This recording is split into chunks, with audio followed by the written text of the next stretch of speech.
In this video, I want to examine the power and concept of the Black Grail within Trench Crusade lore, measure it against the Grail of God, and ask how it aligns with the objectives of Beelzebub to challenge the creator, and then we will examine one of his strongest creations, a thing we know little about, the Cancer Angel. Within the Trench Crusade lore, the inversion of things that God created seems to add power. It could be inverted crosses, the inversion of people's faith to the members of the court, or the replica of a holy object perverted to one of their causes. All these seem to have power, if not in reality, then as a type of symbolism. And I think that's what the Black Grail is, an inversion of the Holy Grail, a powerful symbolic play to overcome the power of the Creator, the end goal being to ultimately cause all he brought into life to recede and rot to decay. The Black Grail is an inversion of the Holy Grail, and that inversion, what it can do, gives it power. So let's start with the Holy Grail to cross-examine when we discuss the Black. There are many holy relics within the lore. One of the most powerful, should it exist within those relics, would be the Holy Grail, and according to the Britannica, the legend of the Grail possibly was inspired by Greek, Roman and Celtic mythologies, which abound in horns of plenty, magic life-restoring cauldrons. A poem linked it with the cup used by Christ at the Last Supper, and that cup was used to catch the blood flowing from Christ's wounds as he hung upon the cross. Maybe what remained was the original source to create the first Metachrist. Anyway, that's a side thought. Back to the Grail, and also think of the power of inverting that object when examining what it can do, according to Christianity.com. As for what the Grail can do, that differs by count as well. Some say it carries the elixir of eternal life. Other writers reimagine the Grail as the Philosopher's Stone, a stone with the ability to give longevity. Or perhaps it also played into the Fountain of Youth narrative that later played a role in historical conquests. Other myths have attributed the Holy Grail to satisfy the needs of whoever drank from it, or providing the ultimate spiritual or mystical experience. So a lot of those parts tied to healing and life, and possibly immortality, and all would be powerfully inverted by its antithesis, the Black Grail. Though the Holy Grail is not mentioned directly in the Bible, a few parts could be tied to it. For example, from the same site, according to this version of the legend, Joseph is thrown in jail for collecting Jesus' blood, and during his stay, Jesus expands upon the powerful properties of the Grail. In jail, the Grail provides for his biological needs, food and water, I assume. Supposedly from there, Joseph of Arimathea made a trek to the British Isles, where the Grail was later housed and quested after by Arthur and his knights. I tell you all this to explain the real power behind the anti-life powers of the Lord of the Flies, Beelzebub. The Black Grail, at its most basic level, is infused with demonic essence from the bowels of the seventh layer of hell, perhaps the goetic essence of the prince himself. That's my speculation, that part. His followers distribute this on earth, where its dark disease transforms those it reaches into, to spread his suffering further. A very smart part is the Black Grail destroys the body but leaves the mind intact to suffer, allowing all it touches to power the goetic magic of Beelzebub and his followers. Another part, tying into that inversion concept, says, the cult of the Black Grail mocks the devotion of the faithful and their prayers. When his power is running high and a great hegemon emerges, all his warriors fight better.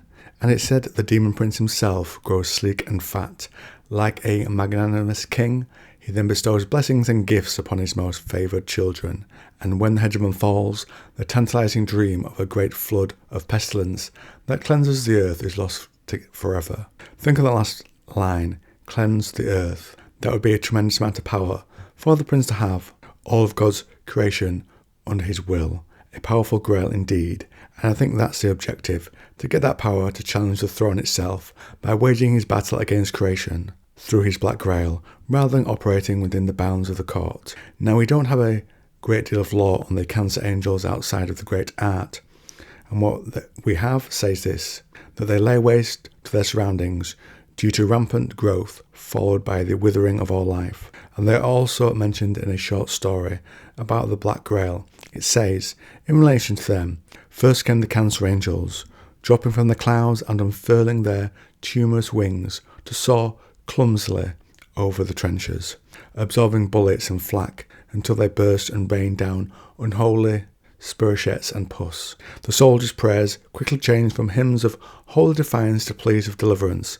As their flesh bubbled with afflictions, their bodies became breeding grounds for a wonderful panoply of plagues. As they fell and seethed with rot, their corpses bloomed into parasitic hounds that loped towards the retreating front lines, terrifying in their silence. Just as certain types of diseases can be spread by contact, so do those hounds spread his reach further. I assume they are the hounds of the Black Grail, that are parasitic carcasses of canines, infested with maggots and flies spawned from the body of Beelzebub himself. And we have that recent faction, the Red Brigade, that seems to have a lot of dogs within its abilities. Perhaps some of Beelzebub's creations could be some of those fallen dogs that serve the church in the Red Brigade. Their unholy mission is to prowl no man's land and spread disease and pestilence to the name of their Dark Master. And I think perhaps the concept of cancer angels could tie into that overall idea of inversion. These aren't beautiful, sleek angels. These are a bad representation of them, a diseased version that can barely fly with the wings that they've been given by Beelzebub.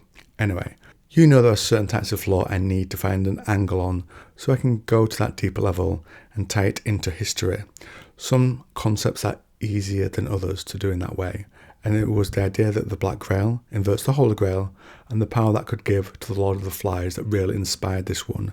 Now clearly for the plague monster side of things, we have zombies from myth as inspiration for some of the concepts here. But I wonder if a real world myth called the Emerald Grail, which has ties to the Morning Star, was an inspiration for this idea of inverting the power of the Grail to form the Black Grail. The story goes, the Emerald Grail, according to the symbolicworld.com, in one legend claims that the Grail was fashioned from an emerald that fell from Lucifer's brow after he was cast out of heaven. According to this article, it comes from a medieval poem, Sangerkrieg, is how I'm going to say it, also known as Wartburg's Singers Contest. The legend goes, after 60,000 angels rebelled against God, Michael, God's wrath, tore the crown from Lucifer's head with his sword, and a stone fell from it. This stone was entrusted to a human on earth. Due to this rebellion, Lucifer was cast down with the other angels into hell.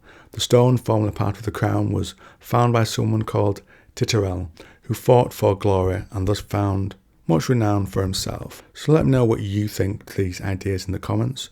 Do you agree with White has the power? Could it challenge the creator itself? We'll see.